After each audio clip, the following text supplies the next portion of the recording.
পরিস্থিতিতে আমাদের গায়ের লোম খাড়া হয়ে যায়? পানিতে কিছুক্ষণ হাত বা পা রাখলে কেন এমন ভাঁজ দেখা যায়? সর্বোপরি কেন আমাদের আঙুলের নখে এই সাদা দাগ থাকে? কেনই বা বাচ্চারা কান্নাকাটি করলে তাদের চোখ দিয়ে পানি বের হয় না? এসব বিষয়ের উত্তর খুঁজবো বিশ্বের বিষয়ের আজকের এই ভিডিওতে।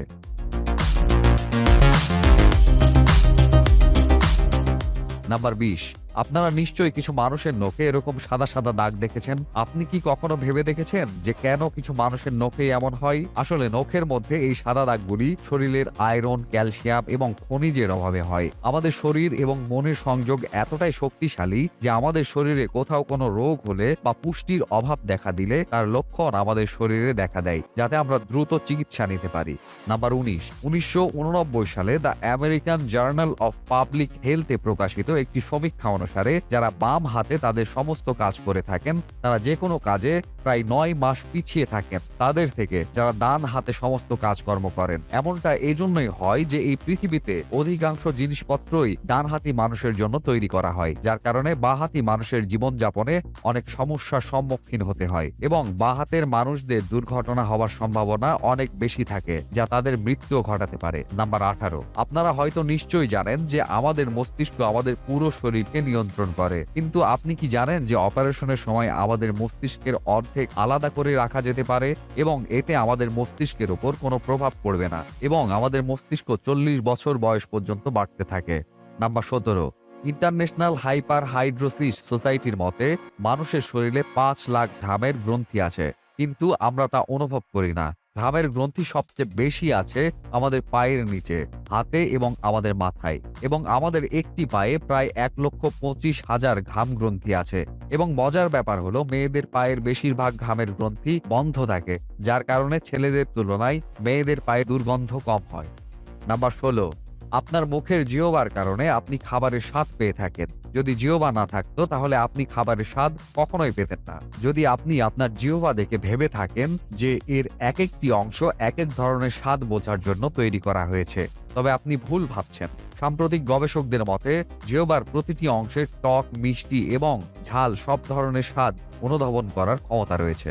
নাম্বার ১৫। ঠোঁট আমাদের পুরো শরীরের সবচেয়ে বেশি সংবেদনশীল অংশ। এই ঠোঁটের পেছনে ম্যাচেটার নামক এক পেশি থাকে যা আমাদের খাবার চিবানোর কাজে সাহায্য করে এবং এই পেশিটি এতটাই শক্তিশালী যে এর সাহায্যে আমরা ৯০ কেজি পর্যন্ত ওজন তুলতে পারি। নাম্বার ১৪। আপনি কি কখনো ভেবে দেখেছেন যে যারা ক্যান্সারের রোগী তাদের চুল কাটা হয় কেন? তারা কিন্তু ইচ্ছে করে নিজেরাই তাদের চুল কাটে না। ক্যান্সারের চিকিৎসা করার জন্য কেমোথেরাপি ব্যবহার করা হয়, যার পার্শ্ব প্রতিক্রিয়ার ফলে চুল পড়ে যায়। যাই হোক, একজন সুস্থ ব্যক্তির চুল প্রতিদিন ০.০৩ সেন্টিমিটার পর্যন্ত বৃদ্ধি পায়। নাম্বার ১৩। আপনি কি জানেন যে আমাদের মস্তিষ্ক আমাদের শরীরের ওজনের প্রায় ২%, কিন্তু তবুও এটি ৩০% অক্সিজেন একাই গ্রহণ করে, কারণ আমাদের মস্তিষ্ক আমাদের পুরো শরীর নিয়ন্ত্রণ করে। এজন্য এটির প্রচুর শক্তির প্রয়োজন হয় এবং সে কারণেই এটি বেশি অক্সিজেন ব্যবহার করে। নাম্বার ১২। মানুষ এবং প্রাণীদের বেঁচে থাকার জন্য খাবার খাওয়া খুবই গুরুত্বপূর্ণ, কিন্তু আপনি কি কখনো ভেবে দেখেছেন যে আমরা আমাদের জীবনে কতটা খাবার খাই? বিজ্ঞানীরা এটি নিয়ে গবেষণা করেছেন এবং এটা প্রমাণ হয়েছে যে একজন সুস্থ মানুষ ৭০ বছর বয়স পর্যন্ত ৩০,০০০ কেজি খাবার খেয়ে থাকেন। নাম্বার ১১। আপনি কি জানেন মানুষের মস্তিষ্কের ৩৭% অংশ পানি দিয়ে তৈরি এবং পানি মানবদেহের জন্য খুবই গুরুত্বপূর্ণ। যখন আপনার শরীরের পানির অভাব আপনার শরীরের ওজনের ১% সমান হয়, তখন আপনি তৃষ্ণা অনুভব করতে শুরু করেন।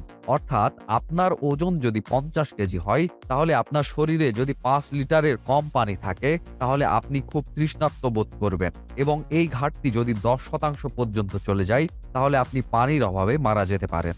নাম্বার ১০। আপনি নিশ্চয়ই জানেন আপনার আঙুলের রেখা আপনার সবচেয়ে ইউনিক একটা জিনিস। আপনার আঙুলের রেখার মতো রেখা এই বিশ্বের অন্য কোনো ব্যক্তির নেই। যদি আপনার একটি যমজ থাকতো তাহলে তার আঙুলের রেখাও আলাদা হতো, কিন্তু আপনি কি জানেন আপনার আঙুলের মতো আপনার জিহ্বাও খুব ইউনিক? আপনি যদি আপনার জিহ্বা প্রিন্ট করেন সেটাও বিশ্বের কারো সাথে মিলবে না। নাম্বার ৯। আমরা যদি আমাদের ফুসফুসকে শরীর থেকে বের করে পানিতে রাখি তাহলে সেটা পানিতে ভেসে থাকবে।